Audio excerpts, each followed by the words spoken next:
ಸ್ನೇಹಿತರೆ, ನಾನಿವತ್ತು ನಿಮಗೆ ಎಕ್ಸ್ಪ್ಲೇನ್ ಮಾಡ್ತಿರೋ ಮೂವಿ 2023ರಲ್ಲಿ ಬಿಡುಗಡೆಯಾಗಿದ್ದ ಸೂರಗನ್ ಎಂಬ ತಮಿಳು ಭಾಷೆಯ ಮಿಸ್ಟರಿ ಹಾಗೂ ಕ್ರೈಮ್ ಥ್ರಿಲ್ಲರ್ ಚಿತ್ರ. ಈ ಮೂವಿಯ ಕಾನ್ಸೆಪ್ಟ್ ಏನಂದ್ರೆ, ಸಬ್ ಇನ್ಸ್ಪೆಕ್ಟರ್ ಆಗಿರುವ ಚಿತ್ರದ ಹೀರೋ ಈಶ್ವರ್ ತುಂಬಾನೇ ಸ್ಟ್ರಿಕ್ಟ್ ಹಾಗೂ ಹಾನೆಸ್ಟ್ ಪೊಲೀಸ್ ಆಫೀಸರ್. ಒಂದು ದಿನ ಈಶ್ವರ್ನ ಕೈಯಿಂದ ನಡೆದ ಅಚಾತುರ್ಯದ ಕೆಲಸದಿಂದಾಗಿ ಡಿಪಾರ್ಟ್ಮೆಂಟ್ ಇವನನ್ನ ಸಸ್ಪೆಂಡ್ ಮಾಡಿಬಿಡುತ್ತೆ. ಹೀಗಿರುವಾಗಲೇ ಒಂದು ದಿನ ರಸ್ತೆಯ ಪಕ್ಕದಲ್ಲಿ ಒಬ್ಬಳು ಹುಡುಗಿ ರಕ್ತಸಿಕ್ತವಾಗಿ ಬಿದ್ದಿರೋದನ್ನ ನೋಡಿ ತಕ್ಷಣವೇ ಆಕೆಯನ್ನ ಆಸ್ಪತ್ರೆಗೆ ಅಡ್ಮಿಟ್ ಮಾಡ್ತಾನೆ. ಇಲ್ಲಿಂದ ಮುಂದೆ ಚಿತ್ರದಲ್ಲಿ ಒಂದೊಂದೇ ಟ್ವಿಸ್ಟ್ ಗಳು ರಿವೀಲ್ ಆಗೋದಕ್ಕೆ ಶುರುವಾಗುತ್ತವೆ. ಯಾಕಂದ್ರೆ ಸಿಟಿಯಲ್ಲಿ ಸೇಮ್ ಪ್ಯಾಟರ್ನ್ ಅಲ್ಲಿ ಹುಡುಗಿಯರು ನಿಗೂಢವಾಗಿ ಕಣ್ಮರೆಯಾಗಿ ನಂತರ ಅನುಮಾನಾಸ್ಪದವಾಗಿ ಸಾಯೋದಕ್ಕೆ ಶುರು ಮಾಡ್ತಾರೆ. ಚಿತ್ರದ ಹೀರೋ ಈಶ್ವರ್ ತಾನು ಸಸ್ಪೆಂಡ್ ಆಗಿದ್ರು ಕೂಡ ಈ ಹುಡುಗಿಯರ ನಿಗೂಢ ಸಾವಿನ ಹಿಂದೆ ಇರುವ ಮರ್ಡರ್ ಮಿಸ್ಟ್ರಿಯನ್ನ ಇನ್ವೆಸ್ಟಿಗೇಷನ್ ಮಾಡೋದಕ್ಕೆ ಶುರು ಮಾಡ್ತಾನೆ. ಸೊ ಚಿತ್ರದಲ್ಲಿ ಮುಂದೇನಾಯ್ತು? ಇದ್ದಕ್ಕಿದ್ದ ಹಾಗೆ ಹುಡುಗಿಯರು ಕಾಣೆಯಾಗಿ ನಂತರ ನಿಗೂಢವಾಗಿ ಕೊಲೆಯಾಗ್ತಿರೋದ್ಯಾಕೆ? ಚಿತ್ರದ ಹೀರೋ ಈಶ್ವರ್ ಈ ಮಿಸ್ಟರಿಯನ್ನ ಕಂಡುಹಿಡಿಯೋದಕ್ಕೆ ಸಾಧ್ಯವಾಯ್ತಾ? ಹಾಗೂ ಚಿತ್ರದಲ್ಲಿ ರಿವೀಲ್ ಆಗುವ ಒಂದೊಂದೇ ಟ್ವಿಸ್ಟ್ ಗಳಾದ್ರೂ ಏನೆಂಬುದನ್ನ ಈ ವಿಡಿಯೋದಲ್ಲಿ ನೋಡ್ತಾ ಹೋಗೋಣ. ಚಿತ್ರದ ಮೊದಲ ಸೀನ್ನಲ್ಲಿ ತಲೆ ಕೆಳಗಾಗಿ ಎಕ್ಸರ್ಸೈಸ್ ಮಾಡ್ತಿರುವ ಚಿತ್ರದ ಹೀರೋ ಈಶ್ವರ್ನನ್ನ ನೋಡ್ತೀವಿ. ಅಷ್ಟಕ್ಕೂ ಈಶ್ವರ್ ಯಾಕೆ ಈ ರೀತಿ ಎಕ್ಸರ್ಸೈಸ್ ಮಾಡ್ತಿದ್ದ ಅಂತ ಮುಂದೆ ನಮಗೆ ಗೊತ್ತಾಗುತ್ತೆ. ಈಗ ಈಶ್ವರ್ ಒಂದು ಇನ್ಸಿಡೆಂಟ್ ಅನ್ನ ನೆನಪಿಸಿಕೊಳ್ತಾನೆ. ಇಲ್ಲಿಗೆ ಸೀನ್ ಕಟ್ ಆಗಿ ಚಿತ್ರದಲ್ಲಿ ಈಗ ಒಂದು ಸಣ್ಣ ಫ್ಲಾಶ್ ಬ್ಯಾಕ್ ಅನ್ನ ತೋರಿಸಲಾಗುತ್ತೆ. ಒಂದು ದಿನ ರಾತ್ರಿ ಈಶ್ವರ್ ಹಾಗೂ ಅವನ ಟೀಮ್ ನವರು ಎಂದಿನಂತೆ ರೋಡ್ ಅನ್ನ ಬ್ಲಾಕ್ ಮಾಡಿ ಎಲ್ಲ ವೆಹಿಕಲ್ಸ್ ಗಳನ್ನ ಚೆಕ್ ಮಾಡ್ತಿರ್ತಾರೆ. ಆಗ ಅದೇ ರಸ್ತೆಯಲ್ಲಿ ಒಂದು ಕಾರ್ ತುಂಬಾನೇ ರ್ಯಾಶ್ ಆಗಿ ಬರ್ತಿರೋದನ್ನ ನೋಡಿ ಅದನ್ನ ಸ್ಟಾಪ್ ಮಾಡೋದಕ್ಕೆ ಪ್ರಯತ್ನ ಪಡ್ತಾರೆ. ಇಲ್ಲಿಗೆ ಸೀನ್ ಕಟ್ ಆಗಿ ಕತೆ ಈಗ ಪ್ರೆಸೆಂಟ್ ಗೆ ಬರುತ್ತೆ. ಈಗ ಈಶ್ವರ್ನ ಪರ್ಸನಲ್ ಲೈಫ್ ನ ಬಗ್ಗೆ ನಮಗೆ ಗೊತ್ತಾಗೋದೇನಂದ್ರೆ, ಇವನ ತಂದೆ ತಾಯಿ ಕೆಲವು ವರ್ಷಗಳ ಹಿಂದೆನೆ ತೀರಿ ಹೋಗಿರ್ತಾರೆ. ಈಶ್ವರ್ಗೆ ಒಬ್ಬಳು ಅಕ್ಕ ಹಾಗೂ ಮಾವ ಇದ್ದು ಅವರಿಬ್ಬರು ಸಪರೇಟ್ ಆಗಿ ವಾಸ ಮಾಡ್ತಿರ್ತಾರೆ. ಆ ದಿನ ಸಾಯಂಕಾಲ ಈಶ್ವರ್ ರೆಡಿಯಾಗಿ ತನ್ನ ಮಾವನ ಜೊತೆ ಒಂದು ಪಾರ್ಟಿಗೆ ಹೋಗಿರ್ತಾನೆ. ಆ ಪಾರ್ಟಿಗೆ ಚಿತ್ರದ ಹೀರೋಯಿನ್ ಆಗಿರುವ ಪ್ರಿಯಾ ಕೂಡ ಬಂದಿರ್ತಾಳೆ. ಆಕೆಯನ್ನ ನೋಡ್ತಿದ್ದ ಹಾಗೆ ಈಶ್ವರ್ ತುಂಬಾನೇ ಅಪ್ಸೆಟ್ ಆಗ್ತಾನೆ. ಸ್ನೇಹಿತರೆ, ಇಲ್ಲಿ ಗೊತ್ತಾಗೋದೇನಂದ್ರೆ, ಈಶ್ವರ್ ಹಾಗೂ ಪ್ರಿಯಾ ಹಲವು ವರ್ಷಗಳಿಂದ ಒಬ್ಬರನ್ನೊಬ್ಬರು ಪ್ರೀತಿ ಮಾಡ್ತಿರ್ತಾರೆ. ಆದ್ರೆ 3 ತಿಂಗಳ ಹಿಂದೆ ಇಬ್ಬರು ಮದ್ವೆ ಆಗ್ಬೇಕು ಅಂತ ಪ್ರಿಯಾ ತನ್ನ ತಂದೆಗೆ ಈ ವಿಷಯವನ್ನ ಹೇಳಿರ್ತಾಳೆ. ಆದ್ರೆ ಅದೇ ಸಮಯಕ್ಕೆ ಸರಿಯಾಗಿ ಈಶ್ವರ್ ಡಿಪಾರ್ಟ್ಮೆಂಟ್ ನಿಂದ ಸಸ್ಪೆಂಡ್ ಆದ ಕಾರಣ ಪ್ರಿಯಾಳ ತಂದೆ ಈ ಮದುವೆಗೆ ಒಪ್ಪಿಕೊಂಡಿರೋದಿಲ್ಲ. ಇದೇ ಕಾರಣಕ್ಕೆ ಇಬ್ಬರ ಮಧ್ಯ ಜಗಳಾಗಿ ಬ್ರೇಕಪ್ ಮಾಡಿಕೊಂಡಿರ್ತಾರೆ. ಈಗ ಅಷ್ಟಕ್ಕೂ ಈಶ್ವರ್ ಯಾಕೆ ಪೊಲೀಸ್ ಕೆಲಸದಿಂದ ಸಸ್ಪೆಂಡ್ ಆದ ಅಂತ ಫ್ಲಾಶ್ ಬ್ಯಾಕ್ ಅನ್ನ ತೋರಿಸಲಾಗುತ್ತೆ.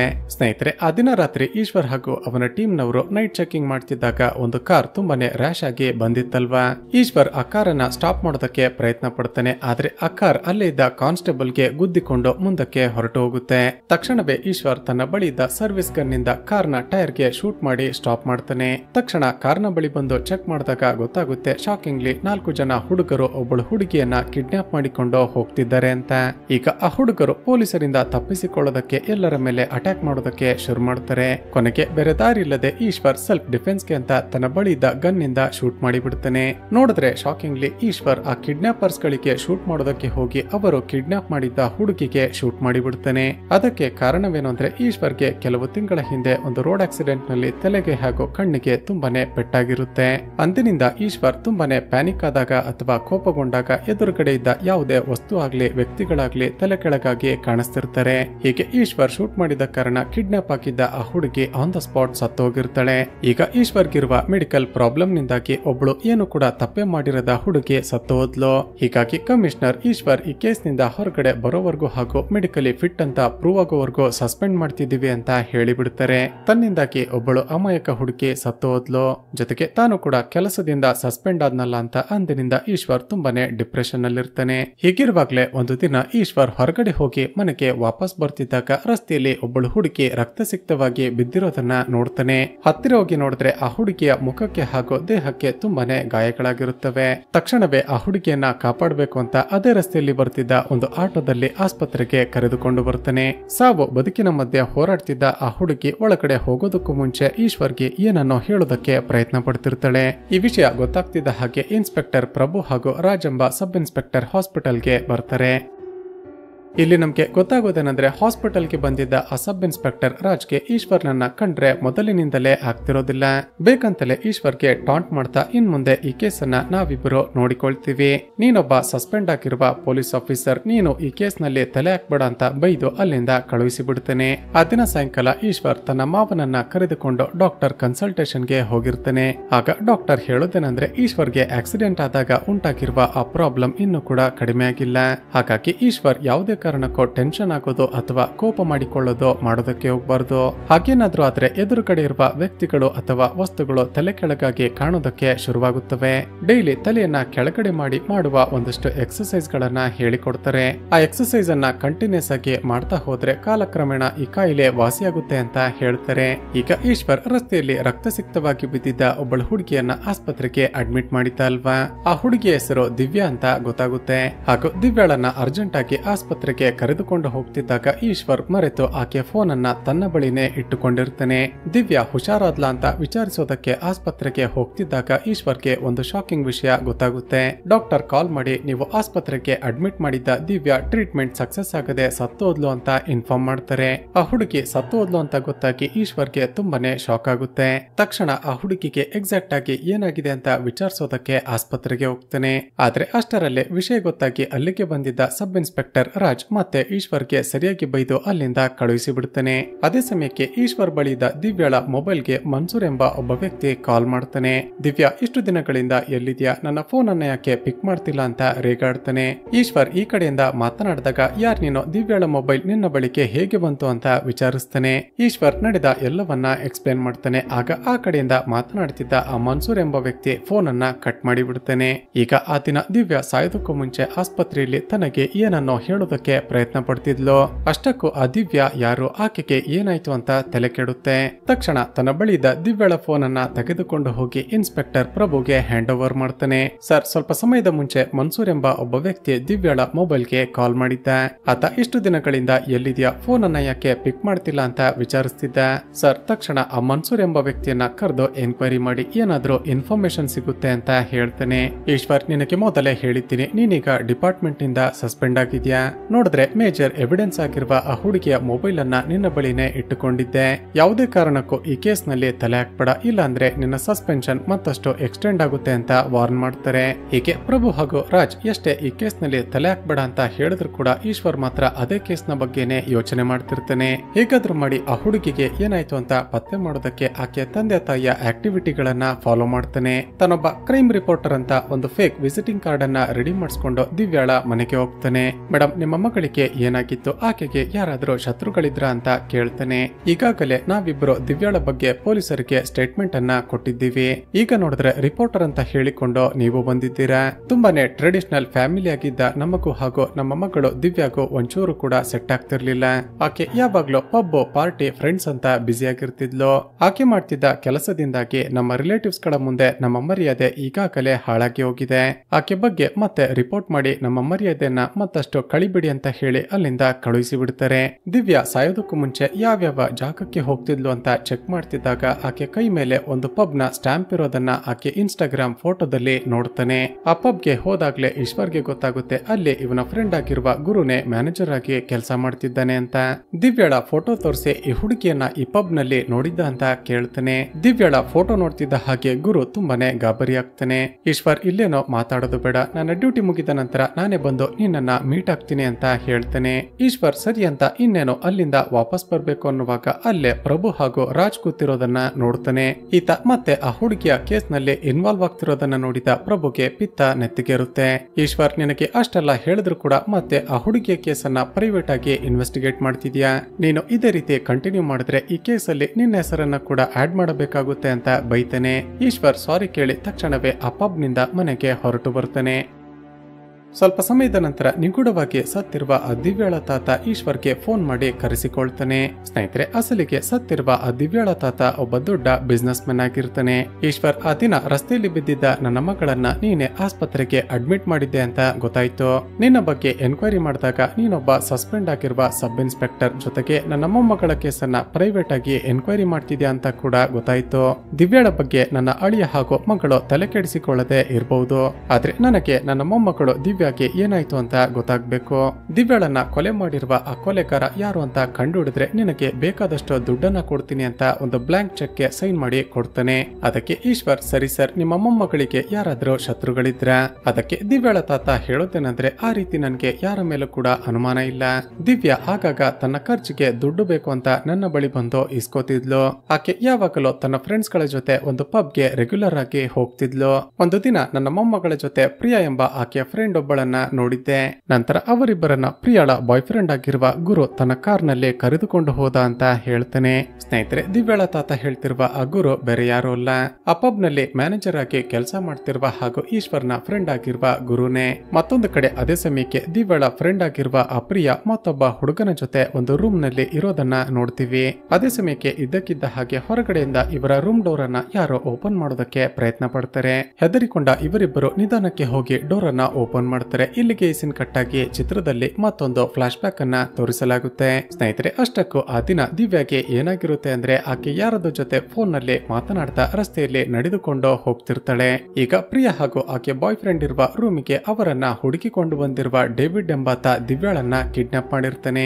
ಯಾರಿಗೋ ಅನುಮಾನ ಬರಬಾರ್ದು ಅಂತ ಆಕೆಗೆ ಪ್ರಜ್ಞೆ ತಪ್ಪಿಸಿ ಕಾರಿನ ಡಿಕ್ಕಿಯ ಒಳಗಡೆ ಹಾಕಿರ್ತಾನೆ. ಹೀಗೆ ಸ್ಪೀಡ್ ಆಗಿ ಹೋಗ್ತಿರುವಾಗ ಕಾರ್ನ ಡಿಕ್ಕಿ ಇದ್ದಕ್ಕಿದ್ದ ಹಾಗೆ ಓಪನ್ ಆಗಿ ದಿವ್ಯಾ ಕೆಳಗಡೆ ಬಿದ್ದು ಬಿಟ್ಟಿರ್ತಾಳೆ. ತಕ್ಷಣ ದಿವ್ಯಾಳನ್ನ ಮತ್ತೆ ಡಿಕ್ಕಿಯ ಒಳಗಡೆ ಹಾಕ್ಬೇಕು ಅನ್ನೋಷ್ಟರಲ್ಲಿ ಅದೇ ರಸ್ತೆಯಲ್ಲಿ ಚಿತ್ರದ ಹೀರೋ ಈಶ್ವರ್ ಬರ್ತಿರ್ತಾನೆ. ಈಶ್ವರ್ ತನ್ನ ಬೈಕ್ ನ ಮೇಲೆ ಪೊಲೀಸ್ ಅಂತ ಸ್ಟಿಕ್ಕರ್ ಅನ್ನ ಹಾಕಿದ್ದ ಕಾರಣ ಹೆದರಿಕೊಂಡ ಅವರಿಬ್ಬರು ತಕ್ಷಣ ದಿವ್ಯಾಳನ್ನ ಅಲ್ಲೇ ಬಿಟ್ಟು ಎಸ್ಕೇಪ್ ಆಗಿರ್ತಾರೆ. ಈಗ ಪ್ರೆಸೆಂಟ್ ನಲ್ಲಿ ಆ ಕಿಡ್ನಾಪರ್ ಡೇವಿಡ್ ಪ್ರಿಯಾ ಹಾಗೂ ಆಕೆ ಬಾಯ್ ಫ್ರೆಂಡ್ ಇಬ್ಬರನ್ನ ಕೂಡ ಶೂಟ್ ಮಾಡಿ ಸಾಯಿಸಿ ಬಿಡ್ತಾನೆ. ಸ್ನೇಹಿತರೆ, ಅಷ್ಟಕ್ಕೂ ಈ ಡೇವಿಡ್ ಯಾರೋ, ಇವನ ಹಿಂದೆ ಯಾರಿದ್ದಾರೆ ಅಂತ ಮುಂದೆ ನಮಗೆ ಗೊತ್ತಾಗುತ್ತೆ. ಮರುದಿನ ಬೆಳಿಗ್ಗೆ ಪ್ರಿಯಾ ಹಾಗೂ ಆಕೆ ಮತ್ತೊಬ್ಬ ಬಾಯ್ ಫ್ರೆಂಡ್ ಕೊಲೆಯಾದ್ರು ಅಂತ ಗೊತ್ತಾಗಿ ಈಶ್ವರ್ಗೆ ತುಂಬಾನೇ ಶಾಕ್ ಆಗುತ್ತೆ. ಈಗ ಆ ದಿನ ದಿವ್ಯಾ ಹಾಗೂ ಪ್ರಿಯಾಳನ್ನ ತನ್ನ ಫ್ರೆಂಡ್ ಆಗಿರುವ ಗುರುನೇ ಪಿಕಪ್ ಮಾಡಿದ ಅಂತ ನೆನಪಾಗಿ ತಕ್ಷಣವೇ ಅವನನ್ನ ಹುಡುಕಿಕೊಂಡು ಪಬ್ಗೆ ಹೋಗ್ತಾನೆ. ಗುರು, ಏನ್ ನಡೀತೋ ನಿಜ ಹೇಳು. ದಿವ್ಯಾ ಹಾಗೂ ಆಕೆ ಫ್ರೆಂಡ್ ಆಗಿರುವ ಪ್ರಿಯಾ ಇಬ್ಬರನ್ನ ಕೂಡ ಯಾರೋ ಕೊಲೆ ಮಾಡಿದ್ದಾರೆ. ಈಗ ಹೆದರಿಕೊಂಡ ಗುರು ಈಶ್ವರ್ಗೆ ಒಂದು ಟ್ವಿಸ್ಟ್ ಅನ್ನ ರಿವೀಲ್ ಮಾಡ್ತಾನೆ. ಸ್ನೇಹಿತರೆ, ಗುರು ಕೆಲಸ ಮಾಡ್ತಿದ್ದ ಆ ಪಬ್ ನಲ್ಲಿ ಹಲವಾರು ಇಲ್ಲಿಗಲ್ ಆಕ್ಟಿವಿಟಿಗಳು ನಡೀತಿರುತ್ತವೆ. ಅದರಲ್ಲಿ ವಯಸ್ಸಿಗೆ ಬಂದಿದ್ದ ಹುಡುಗಿಯರನ್ನ ಇಟ್ಕೊಂಡು ಮಾಡ್ತಿದ್ದ ಪ್ರಾಸ್ಟಿಟ್ಯೂಷನ್ ಕೂಡ ಒಂದು. ಈ ಗುರುನೇ ಆ ರೀತಿ ಕಸ್ಟಮರ್ ಗಳನ್ನ ಹುಡುಕಿ ಅವರ ಬಳಿಗೆ ಹುಡುಗಿಯರನ್ನ ಕರೆದುಕೊಂಡು ಹೋಗಿ ಬಿಡ್ತಿರ್ತಾನೆ. ತಮ್ಮ ಖರ್ಚಿಗೆ ದುಡ್ಡು ಬೇಕು ಅಂತ ಕೊಲೆಯಾಗಿರುವ ದಿವ್ಯಾ ಹಾಗೂ ಪ್ರಿಯಾ ಕೂಡ ಪ್ರಾಸ್ಟಿಟ್ಯೂಷನ್ ಮಾಡ್ತಿರ್ತಾರೆ. ಇವರಿಬ್ಬರು ಹೀಗೆ ಮಾತನಾಡ್ತಿರುವಾಗ್ಲೇ ಇದ್ದಕ್ಕಿದ್ದ ಹಾಗೆ ಅಲ್ಲಿಗೆ ಬಂದ ಒಂದು ರೌಡಿಗಳ ಗುಂಪು ಈಶ್ವರ್ನ ಮೇಲೆ ಅಟ್ಯಾಕ್ ಮಾಡೋದಕ್ಕೆ ಶುರು ಮಾಡುತ್ತೆ. ಕೊನೆಗೂ ಆ ರೌಡಿಗಳು ಈಶ್ವರ್ಗೆ ಸರಿಯಾಗಿ ಹೊಡೆದು ಅವನನ್ನ ಒಂದು ಜಾಗಕ್ಕೆ ಕಿಡ್ನಾಪ್ ಮಾಡಿಕೊಂಡು ಹೋಗ್ತಾರೆ. ನೋಡಿದ್ರೆ ಇವನನ್ನ ಕಿಡ್ನಾಪ್ ಮಾಡಿಸಿರೋದು ದಿವ್ಯಾಗೆ ಕಾಲ್ ಮಾಡಿದ್ದ ಆ ಮನ್ಸೂರ್ ಎಂಬ ಅದೇ ವ್ಯಕ್ತಿನೇ. ಸ್ನೇಹಿತರೆ, ಇವನ ಮಾತುಗಳಿಂದ ನಮಗೆ ಗೊತ್ತಾಗುವುದೇನೆಂದ್ರೆ ಗುರು ಕೆಲಸ ಮಾಡ್ತಿರುವ ಆ ಪಬ್ ನ ಓನರೇ ಈ ಮನ್ಸೂರ್. ನಾವು ಯಾರ ಬಳಿಗೆ ಕಳ್ಸಿದ್ರು ಕೂಡ ಹೋಗ್ತಿದ್ದ ದಿವ್ಯಾ ಹಾಗೂ ಪ್ರಿಯಾ ನಿಗೂಢವಾಗಿ ಕೊಲೆಯಾಗಿದ್ದಾರೆ. ಈಗ ಪಬ್ ನಲ್ಲಿ ಕೆಲಸ ಮಾಡ್ತಿದ್ದ ಶಾಂತಿ ಎಂಬ ಮತ್ತೊಬ್ಬಳು ಹುಡುಗಿ ಕೂಡ ಮಿಸ್ಸಿಂಗ್ ಆಗಿದ್ದಾಳೆ. ಹೇಳು, ದಿವ್ಯಾ ಹಾಗೂ ಪ್ರಿಯಾಳನ್ನ ನೀನೇ ತಾನೇ ಕೊಲೆ ಮಾಡಿರೋದು? ದಿವ್ಯಾಳ ಮೊಬೈಲ್ ನಿನ್ನ ಬಳಿಗೆ ಹೇಗೆ ಬಂತು ಅಂತ ವಿಚಾರಿಸ್ತಾನೆ. ಆಗ ಈಶ್ವರ್ ನಾನಿ ಕೊಲೆಗಳನ್ನ ಮಾಡಿಲ್ಲ ಅಂತ ಎಲ್ಲವನ್ನ ಮೊದಲಿನಿಂದ ಎಕ್ಸ್ಪ್ಲೇನ್ ಮಾಡ್ತಾನೆ. ಈಗ ಮಿಸ್ಸಿಂಗ್ ಆಗಿರುವ ಶಾಂತಿ ಕೂಡ ಅವರಿಬ್ಬರ ಹಾಗೇನೆ ಕೊಲೆ ಆಗ್ತಾಳೆ. ಅದಕ್ಕಿಂತ ಮುಂಚೆ ನಾವು ಅವಳನ್ನ ಕಾಪಾಡಬೇಕು ಅಂತ ತಕ್ಷಣ ಶಾಂತಿಯ ಮನೆಗೆ ಹೋಗ್ತಾನೆ. ಆಕೆಯ ತಂದೆ ತಾಯಿಯನ್ನ ಎನ್ಕ್ವೈರಿ ಮಾಡಿದಾಗ ಗೊತ್ತಾಗುತ್ತೆ ಶಾಂತಿ ಕಳೆದ 3-4 ದಿನಗಳಿಂದ ಕಾಣಿಸ್ತಿಲ್ಲ. ಈಗಾಗಲೇ ಪೊಲೀಸರ ಟೀಮ್ ಕೂಡ ಬಂದು ಎನ್ಕ್ವೈರಿ ಮಾಡ್ಕೊಂಡು ಹೋಗಿದೆ ಅಂತ. ಶಾಂತಿಯ ಮನೆಯಲ್ಲಿ ಏನಾದ್ರೂ ಕ್ಲೂಗಳು ಸಿಗುತ್ತಾ ಅಂತ ಚೆಕ್ ಮಾಡ್ತಿದ್ದಾಗ ಒಂದು ಫೋಟೋ ಕಣ್ಣಿಗೆ ಬೀಳುತ್ತೆ. ಆ ಫೋಟೋದಲ್ಲಿ ಕೊಲೆಯಾಗಿರುವ ದಿವ್ಯಾ, ಪ್ರಿಯಾ ಹಾಗೂ ಈ ಶಾಂತಿ ಮೂವರು ಕೂಡ ಒಟ್ಟಿಗೆ ನಿಂತಿರ್ತಾರೆ. ಇದರರ್ಥ ಈ ಮೂವರಿಗೂ ಕೂಡ ಏನೋ ಕಾಮನ್ ಕನೆಕ್ಷನ್ ಇದೆ ಅಂತ ಈಶ್ವರ್ಗೆ ಅರ್ಥವಾಗುತ್ತೆ. ಈಗ ದಿವ್ಯಾ ಹಾಗೂ ಪ್ರಿಯಾಳನ್ನ ಕೊಲೆ ಮಾಡಿದ್ಯಾರು? ಅಷ್ಟಕ್ಕೂ ಈಗ ಮಿಸ್ಸಿಂಗ್ ಆಗಿರುವ ಶಾಂತಿ ಏನಾಯ್ತು ಅಂತ ಈಶ್ವರ್ಗೆ ಮತ್ತಷ್ಟು ತಲೆ ಕೆಡುತ್ತೆ. ಅದೇ ಸಮಯಕ್ಕೆ ದಿವ್ಯಾ ಹಾಗೂ ಪ್ರಿಯಾಳನ್ನ ಕೊಲೆ ಮಾಡಿದ ಆ ಡೇವಿಡ್ ಈಶ್ವರ್ನನ್ನ ಕೂಡ ಕೊಲೆ ಮಾಡ್ಬೇಕು ಅಂತ ಇವನ ಮನೆಗೆ ಬರ್ತಾನೆ. ಈಶ್ವರ್ ಕೂಡ ಅವರಿಬ್ಬರ ಜೊತೆ ಫೈಟ್ ಮಾಡ್ತಾನೆ. ಆದ್ರೆ ಆ ಡೇವಿಡ್ ಬಳಿ ಗನ್ನಿದ್ದ ಕಾರಣ ಬೇರೆ ದಾರಿ ಇಲ್ಲದೆ ಅವನಿಂದ ತಪ್ಪಿಸಿಕೊಂಡು ಎಸ್ಕೇಪ್ ಆಗ್ತಾನೆ. ತಕ್ಷಣ ಹೊರಗಡೆ ಬಂದ ಡೇವಿಡ್ ಯಾರಿಗೋ ಕಾಲ್ ಮಾಡಿ ಸರ್, ಈಶ್ವರ್ ಕೂಡ ಮಿಸ್ ಆದ ಅಂತ ಇನ್ಫಾರ್ಮ್ ಮಾಡ್ತಾನೆ. ಆ ಕಡೆ ಈಶ್ವರ್ ತನ್ನ ಫ್ರೆಂಡ್ ಗುರು ಬಳಿ ಬಂದು, ಗುರು, ಆ ಮೂವರು ಹುಡುಗಿಯರಿಗೂ ಏನೋ ಕಾಮನ್ ಆಗಿರುವ ಲಿಂಕ್ ಇದೆ. ಇಬ್ಬರು ಹುಡುಗಿಯರು ಈಗಾಗಲೇ ಕೊಲೆಯಾಗಿದ್ದಾರೆ. ಈಗ ಮಿಸ್ಸಿಂಗ್ ಆಗಿರುವ ಶಾಂತಿಯನ್ನ ನಾವು ಕಾಪಾಡಬೇಕು ಅಂದ್ರೆ ಅಸಲಿಗೆ ಏನಾಯ್ತು ಅಂತ ನನಗೆ ನಿಜ ಗೊತ್ತಾಗ್ಬೇಕು. ಸರಿ, ನಿಜವಾಗಿಯೂ ಏನ್ ನಡೀತು ಅಂತ ಹೇಳ್ತೀನಿ ಅಂತ ಸ್ಟಾರ್ಟ್ ಮಾಡ್ತಾನೆ. ಇಲ್ಲಿಗೆ ಸೀನ್ ಕಟ್ ಆಗಿ ಮತ್ತೊಂದು ಕಡೆ ಈಶ್ವರ್ನ ಮಾವನನ್ನ ಆ ಡೇವಿಡ್ ಕಿಡ್ನಾಪ್ ಮಾಡ್ತಾನೆ. ಈ ಕಡೆ ಗುರು ಈಶ್ವರ್ನನ್ನ ಕರೆದುಕೊಂಡು ಇವರೆಲ್ಲ ಸೇರಿ ಪ್ರಾಸ್ಟಿಟ್ಯೂಷನ್ ನಡೆಸುತ್ತಿದ್ದ ಅಮ್ಮನೆಗೆ ಕರೆದುಕೊಂಡು ಬರ್ತಾನೆ. ಈಗ ಗೊತ್ತಾಗುವ ವಿಷಯವೇನೆಂದ್ರೆ ಎಲ್ಲರೂ ಅಂದುಕೊಂಡಿರುವ ಹಾಗೆ ಆ ಮೂರನೇ ಹುಡುಗಿ ಶಾಂತಿ ಕಿಡ್ನಾಪ್ ಆಗಿಲ್ಲ. ಆ ಶಾಂತಿಯನ್ನ ಈ ಗುರು ಪ್ರೀತಿ ಮಾಡ್ತಿರ್ತಾನೆ. ದಿವ್ಯ ದಿವ್ಯಾ ಹಾಗೂ ಪ್ರಿಯಾ ಕೊಲೆಯಾದ ನಂತರ ಶಾಂತಿ ಕೂಡ ಕೊಲೆಯಾಗಬಾರದು ಅಂತ ಸೇಫ್ಟಿಗೆ ಅಂತ ಆಕೆಯನ್ನ ಕರೆದುಕೊಂಡು ಬಂದು ಈ ಮನೆಯಲ್ಲಿ ಬಚ್ಚಿಟ್ಟಿರ್ತಾನೆ. ಮತ್ತೊಂದು ಕಡೆ ಆ ಡೇವಿಡ್ ಗುರುನನ್ನ ಕೊಲೆ ಮಾಡಬೇಕು ಅಂತ ಆತ ಕೆಲಸ ಮಾಡ್ತಿದ್ದ ಪಬ್ಗೆ ಹುಡುಕಿಕೊಂಡು ಹೋಗ್ತಾನೆ. ಅದೇ ಸಮಯಕ್ಕೆ ಇನ್ವೆಸ್ಟಿಗೇಷನ್ಗೆ ಅಂತ ಅಲ್ಲಿಗೆ ಬಂದಿದ್ದ ಸಬ್ ಇನ್ಸ್ಪೆಕ್ಟರ್ ರಾಜ್ ಈ ಡೇವಿಡ್ ಗುರುನ ಬಗ್ಗೆ ಎನ್ಕ್ವೈರಿ ಮಾಡ್ತಿರೋದನ್ನ ನೋಡ್ತಾನೆ. ಈ ಡೇವಿಡ್ ನ ಬಿಹೇವಿಯರ್ ನೋಡಿ ಅನುಮಾನ ಬಂದು ಯಾರ್ ನೀನು ಗುರು ಬಗ್ಗೆ ಯಾಕೆ ಎನ್ಕ್ವೈರಿ ಮಾಡ್ತಿದ್ಯಾ ಅಂತ ವಿಚಾರಿಸ್ತಾನೆ. ಈ ರಾಜ್ ಒಬ್ಬ ಸಬ್ ಇನ್ಸ್ಪೆಕ್ಟರ್ ಅಂತ ಗೊತ್ತಾಗ್ತಿದ್ದ ಹಾಗೆ ಡೇವಿಡ್ ತಕ್ಷಣವೇ ಅಲ್ಲಿಂದ ತಪ್ಪಿಸಿಕೊಳ್ಳೋದಕ್ಕೆ ಪ್ರಯತ್ನ ಪಡ್ತಾನೆ. ಹೀಗೆ ಇಬ್ಬರ ಮಧ್ಯ ಫೈಟ್ ಶುರುವಾಗಿ ಕೊನೆಗೂ ಡೇವಿಡ್ ರಾಜ್ಗೆ ಶೂಟ್ ಮಾಡಿ ಸಾಯಿಸಿ ಬಿಡ್ತಾನೆ. ಮತ್ತೊಂದು ಕಡೆ ದಿವ್ಯಾ, ಪ್ರಿಯಾ, ಶಾಂತಿ ಹಾಗೂ ಈ ಗುರು ಎಲ್ಲರೂ ಸೇರಿ ಮಾಡಿದ್ದೇನೋ ಅಂತ ತೋರಿಸಲಾಗುತ್ತೆ. ಒಂದು ದಿನ ಇಬ್ಬರು ದೊಡ್ಡ ಬಿಸಿನೆಸ್ ಮ್ಯಾನ್ಗಳು ಹಾಗೂ ಒಬ್ಬ ಮಿನಿಸ್ಟರ್ ಮೂವರು ಸೇರಿ ಈ ಗುರು ಬಳಿ ಮೂವರು ಹುಡುಗಿಯರು ಬೇಕು ಅಂತ ಕೇಳಿಕೊಂಡು ಬಂದಿರ್ತಾರೆ. ಆಗ ದಿವ್ಯಾ, ಪ್ರಿಯಾ, ಶಾಂತಿ ಹಾಗೂ ಈ ಗುರು ಈ 4 ಜನ ಸೇರಿ ಒಂದು ಪ್ಲಾನ್ ಅನ್ನ ಮಾಡಿರ್ತಾರೆ. ಅದೇನಂದ್ರೆ ಆ ಮೂವರ ವಿಡಿಯೋಸ್ ಗಳನ್ನ ಸೀಕ್ರೆಟ್ ಆಗಿ ರೆಕಾರ್ಡ್ ಮಾಡಿ ಬ್ಲಾಕ್ ಮೇಲ್ ಮಾಡಿ ಕೋಟ್ಯಾಂತರ ರೂಪಾಯಿ ವಸೂಲಿ ಮಾಡಬೇಕು ಅಂತ. ಹೀಗೆ ಹೇಳ್ತಾ ಗುರು ತಾನು ರೆಕಾರ್ಡ್ ಮಾಡಿರುವ ಆ ಸೀಕ್ರೆಟ್ ವಿಡಿಯೋಗಳನ್ನ ಪ್ಲೇ ಮಾಡಿ ತೋರಿಸ್ತಾನೆ. ಈಶ್ವರ್ ಒಂದೊಂದೇ ವಿಡಿಯೋಸ್ ಗಳನ್ನ ಪ್ಲೇ ಮಾಡಿ ನೋಡ್ತಾ ಹೋದಾಗ ಬಂದಿದ್ದ ಆ ಮೂವರು ಯಾರು ಅಂತ ಗೊತ್ತಾಗುತ್ತೆ. ಆ ಮೂವರಲ್ಲಿ ರಾಜಶೇಖರ್ ಎಂಬ ಒಬ್ಬ ಹೆಲ್ತ್ ಮಿನಿಸ್ಟರ್ ಇದ್ರೆ, ಪ್ರವೀಣ್ ಹಾಗೂ ಸುರೇಶ್ ಎಂಬ ಇಬ್ಬರು ಬಿಸಿನೆಸ್ ಮೆನ್ ಗಳಿರ್ತಾರೆ. ಒಂದು ಕಡೆ ಈ 4 ಜನ ಒಂದು ಪ್ಲಾನ್ ಮಾಡಿದ್ರೆ, ಮತ್ತೊಂದು ಕಡೆ ಪ್ರವೀಣ್ ಹಾಗೂ ಸುರೇಶ್ ಮತ್ತೊಂದು ಪ್ಲಾನ್ ಮಾಡಿರ್ತಾರೆ.